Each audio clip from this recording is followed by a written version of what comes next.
সুখী হতে হলে মানুষের জীবনে ভালোবাসা এক অপরিহার্য উপাদান।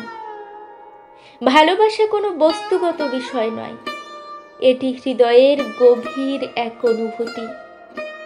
এটি দায়িত্ব, বিশ্বাস, যত্ন এবং আন্তরিকতার সমন্বয়ে গড়ে ওঠে।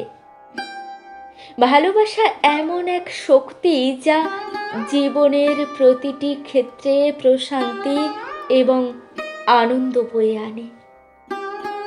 নারীর জীবনে একজন দায়িত্বশীল পুরুষের উপস্থিতি তাকে মানসিকভাবে সুরক্ষিত এবং প্রশান্ত রাখে। একইভাবে একজন পুরুষের জীবনে একজন বিশ্বাসী নারীর উপস্থিতি তাকে আত্মবিশ্বাসী ও দৃঢ় করে তোলে। এ সম্পর্কের মূলে থাকে একে অপরের প্রতি যত্ন এবং সম্মান। একজন নারী যখন ছায়ার মতো পুরুষের পাশে থাকে, তাকে মানসিকভাবে উৎসাহিত করে, তখন পুরুষটির হৃদয় সতেজ হয়ে ওঠে, কাজের প্রতি তার উদ্যম বাড়ে। অন্যদিকে একজন পুরুষ যখন নিজের ঘাম ঝরিয়ে নারীর জন্য জীবন নির্বাহের ব্যবস্থা করে, তাকে সুরক্ষিত রাখে, তখন নারীর মনেও প্রশান্তি নেমে আসে।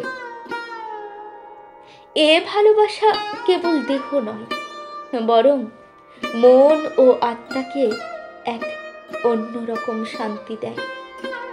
সুখ মানে শুধু ভোগ বিলাস নয়, সুখ হলো সেই অভিজ্ঞতা যা হৃদয়কে সতেজ রাখে, মনকে প্রফুল্ল রাখে। এই সুখের মূলে থাকে ভালোবাসা এবং একে অপরের প্রতি নির্ভেজাল দায়িত্বশীলতা।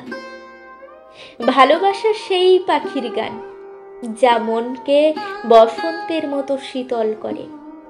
এটি সেই আলো যা অন্ধকারকে দূরে সরিয়ে জীবনের পথ আলোকিত করে।